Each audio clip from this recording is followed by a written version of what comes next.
Hi people all around the world, kumusta? Sana nasa mabuting kalagayan po tayong lahat all around the world. And God will bless us every day. Hashtag everyday gazing is a blessing. Diba? English na naman ang Bisaya. Shout out sa aming kapaligiran, oh. Wala pa kaming ulan. Talagang yung mga lupa ay talagang lumilipad na yung mga alikabok. Hi mga sis! Kumusta? Andito ako sa daruhan, bangkiruhan, batawag dito sa Tagalog. Our topic for today is about our latest vlog sa pag-unboxing ng noodles at saka Muncher green peas. Favorite yun ni Sammy, ni Myra, green peas at saka ako. Ang ano kasi, marami akong comments na babasa na Bilal is not appreciate of what he doing. Basta hayaan niyo ako mag-English. Nakita ko lang sa comment section. Bilal is not happy of what Bilal is not appreciate the small things. Bilal is not appreciate the blessings that we receive from sponsors or not sponsors. Bilal is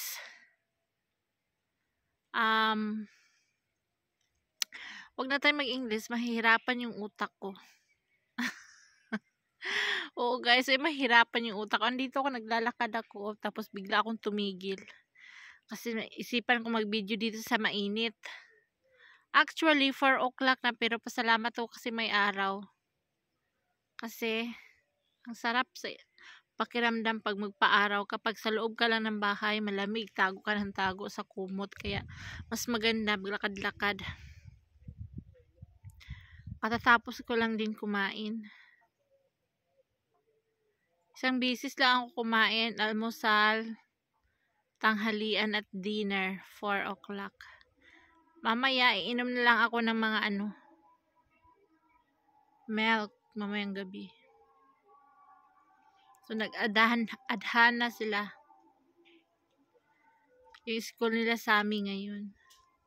So, guys, medyo malayo naman tayo sa Muski, magkarinigan tayo dito.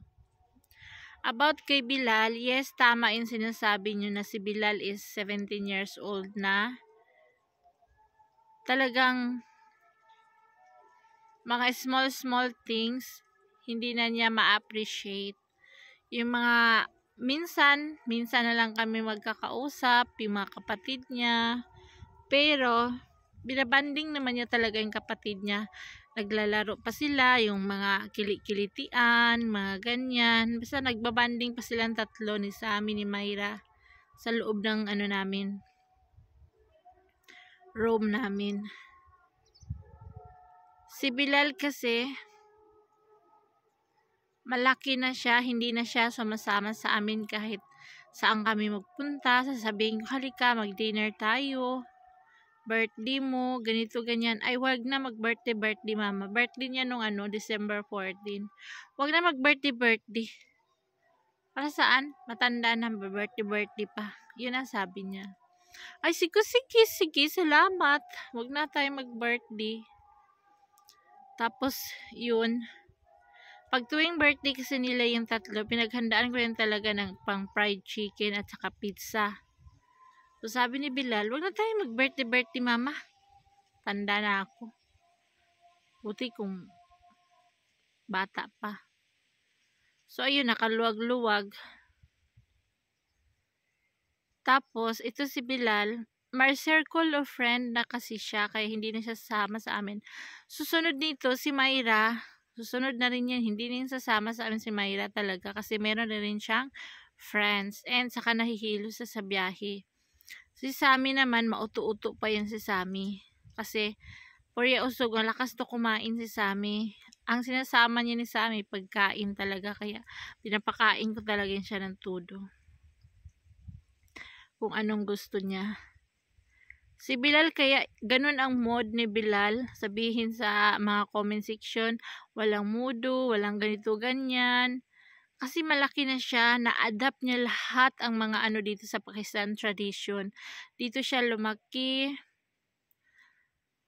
Bawal dito ang tumawa pati sa mga babae, especially sa mga lalaki. Ang mga tao dito sa bukid namin, hindi mo mabiro-biro. Oo. Mahirap patawanin, mahirap ano. Siguro tatawa lang sila kasama with their friend, pero pag family to family, walang biro-biro yan, ganyan. Serious yung mga tao dito. Na-adapt ni Bilal lahat ng ano dito sa Pakistan tradition. Lalo na dito sa bukid na old tradition ang ano dito sinusunod, hindi yung open na ano ngayon, yung mga modernization na mga Gen Z, hindi. Dito, old. Yung iba dito, wala kang makita dito nagpapantalon, nag-t-shirt, nag-ano, basta ano lang yung damit nila, yun lang talaga. Ako nga, nagka-leggings nga ako, sinaway nga ako eh. Pero may dress naman ako, pero leggings. Sinaway ako, bawal yung ganyan, panggabi lang yan sa ano, pag matulog na kayong dalawa mag-asawa, yun ang suotin mong ganyan.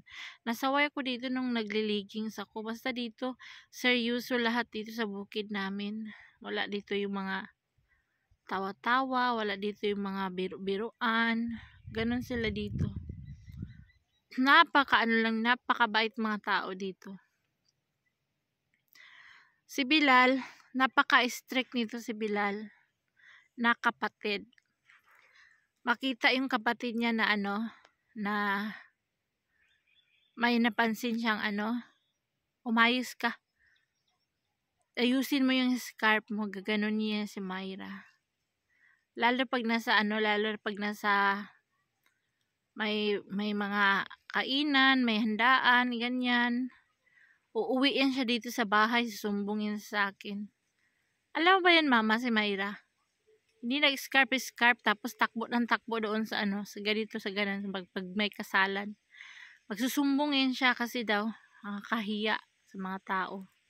Kasi si Myra galing yan sa Pilipinas, nakaranas siya ng ano doon, kaya ang kaligayahan niya ni Myra, haharapin sa salamin, hala, mag-tiktok yun siya ng mag-tiktok, sasayaw siya, marunong man siya sumayaw, ginagaya niya yung mga tiktok sa mga latest video ng mga TikTok, latest dance ng mga TikTok. Alam ni Myra yan, lagi yan pinapanood ni Myra. Tapos isirado niya yung pinto, ilak niya yung pinto namin, tapos doon siya sa salamin maghala, lumpat-lumpat yan siya, lumpat-lumpat, tapos pag titingnan mo yan siya, ma-stop siya, sabi, wag mo nga akong tingnan, sabi ni Myra, hindi na lang ako tutingin, mag-cellphone na lang ako, hinahayaan ko siya, sinusuportahan ko siya kung saan siya masaya. Tapos, pag may kumatok sa pinto, katok yung papa niya, bakit kayo nagsarado? Sasabihin ni Myra, nagbihis ako ng damit, bakit ba? Ganun yun si Myra, kasi takot na takot yun si Myra sa papa niya. Bawal yung mga ganito, bawal yung mga ganyan. Oo, takot yun sa papa niya, pero sa akin, hindi yan siya takot. Sabi ko sa kanya, kapag ikaw, hindi ka maniniwala sa mga sinasabi ko, nasa sayo. Pag wala ka ng ina, kawawa ka day, sabi ko sa kanya. Sige, wag matigas ang ulo. Kasi nga, ano lang yan siya, umaga kaunti kainin. Tapos, long time ang school nila ngayon, hanggang 4 o'clock ang out nila. 8 to 4 o'clock. Tapos, ayaw magbaon. Ang kinakain lang dun sa school siguro mga chichirya, mga ganyan-ganyan. Mabuti pa si Sammy kay magbaon yun si Sammy ng sandwich. Egg sandwich, tinapay at saka fried egg. Ganun lang, baon ni Sammy.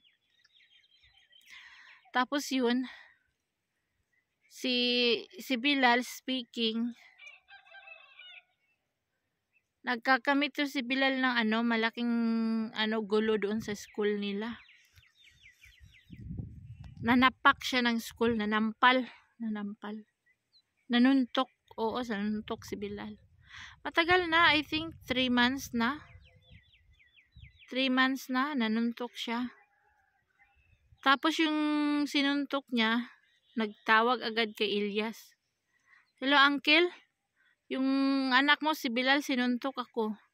Sabi naman ni Ilyas, bakit?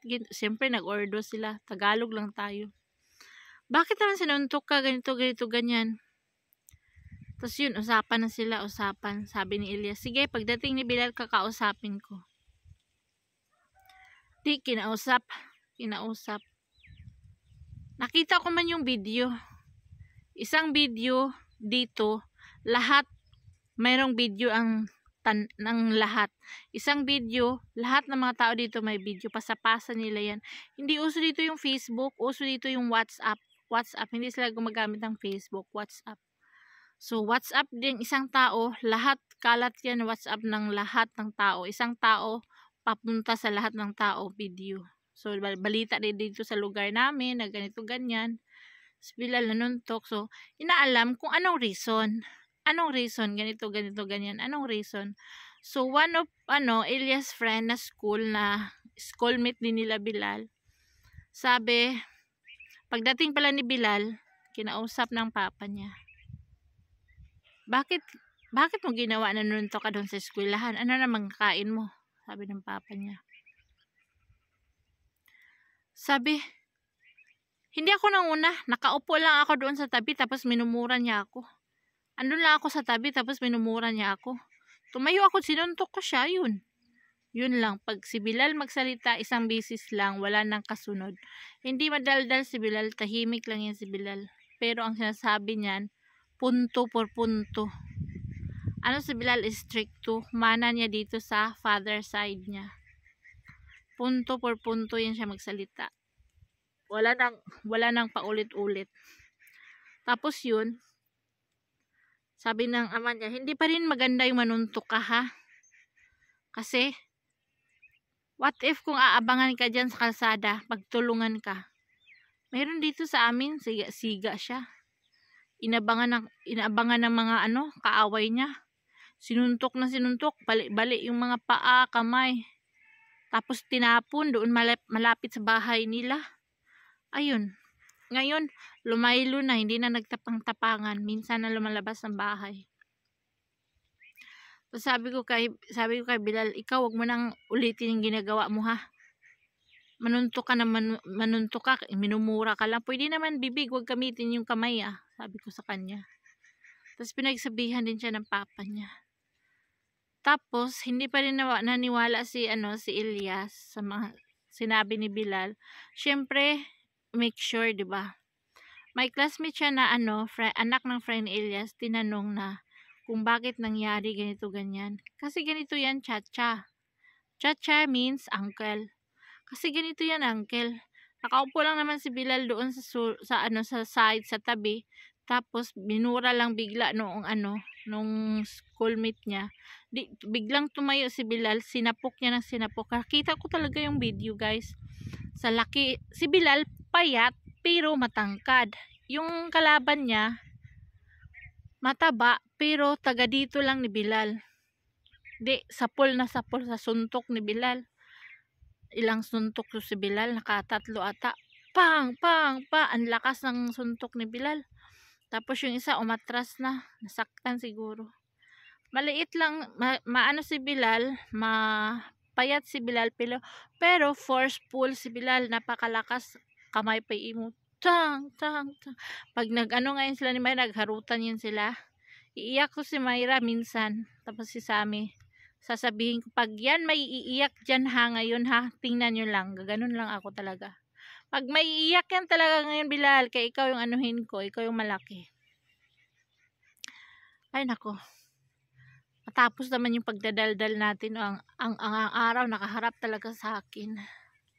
Pero wala na siyang sakit kasi 4 o'clock na, wala nang init, parang talaga. Gusto ko yung masakit na yung araw tirik na tirik. Walang epekto yung hangin pa, masabay yung hangin. Ayun na guys, napak siya. Tapos wala naman dito. Dito kasi makuha lang sa magandang usapan. Hindi uso dito yung barangay. Hindi uso dito yung kampihan. Sa atin pag ganun, naku, tulfo in action na kapag ganun ang mga mangyari. barangay na katakot-takot ang tawag sa barangay, supina, yung mga ganun dito. Dito, pwede naman sa makuhang usapan sa sorry, isang sorry lang, tapos na. Sa atin talagang magkimkim ng galit hanggat makaganti ka, dun mawala yung galit mo. Doon nauwi sa atin yung mga krimen, yung mga ano. Dito talaga sa bukid namin sa Kashmir, walang krimen dito, less krimen. Meron man siguro pero 1% ganyan. Marami yung case na suicidal case, ganyan, sa mga lalaki, ganyan. So yun, dito hindi uso yung mga sumbong-sumbong sa mga ganito, ganyan. Family sa family lang, magharapan, mag-usap, tapos yun, nun na, okay na, kapag magpakatawaran na, okay na, wala nang nangyari. Wala nang ano, kumbaga, gantihan, okay na lang mga ano dito. Ganun sila kabait dito. Halimbawa, pag may patay dito, napakabilis lang ang pangyayari. Baga ba, ang patay mo is hindi aabot ng 24 hours, ilibing na. Hindi uso dito yung autopsy result, yung mga kuskus balungos ng family. Bakit ganito? Anong dahilan? Ganito. Pagpatay ka, lamayan ka dyan agad. After mga ano, hindi abot ng 24 hours, ilibing ka na. Hindi uso dito guys yung autopsy result kung bakit namatay. Napakabait lang nila. Bakit namatay? Ganito, ganyan. Ang sagot lang nila is, yun na. That is ano,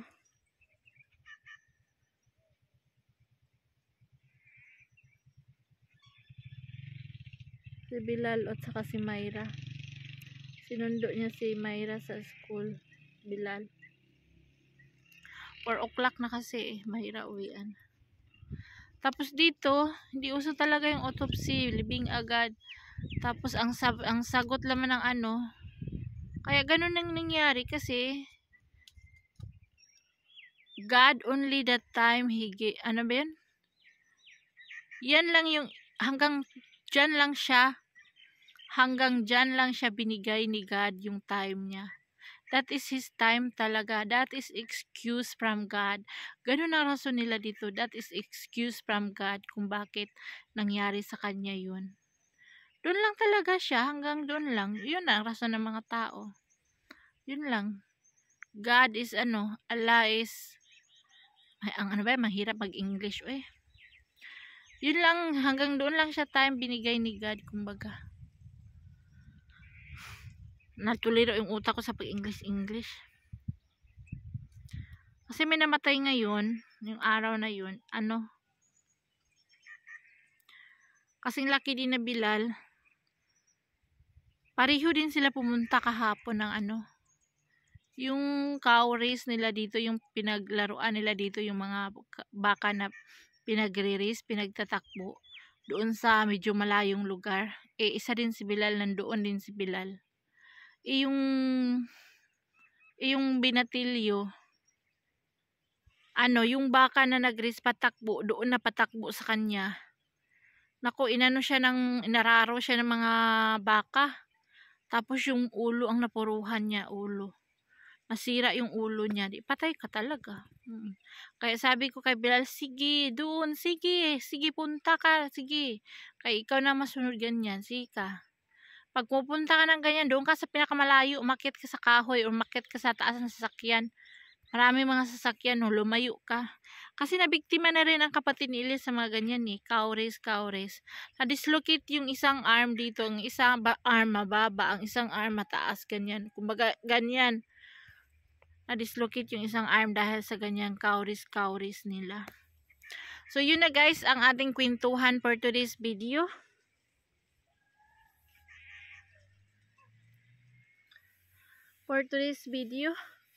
Maraming salamat and God bless everybody. Salamat. Thank you for watching. Salamat sa ating yaw-yawan dito. Salamat and subscribe to our YouTube channel, Rosana Ilyas. Bye everybody and love you all. Bye-bye.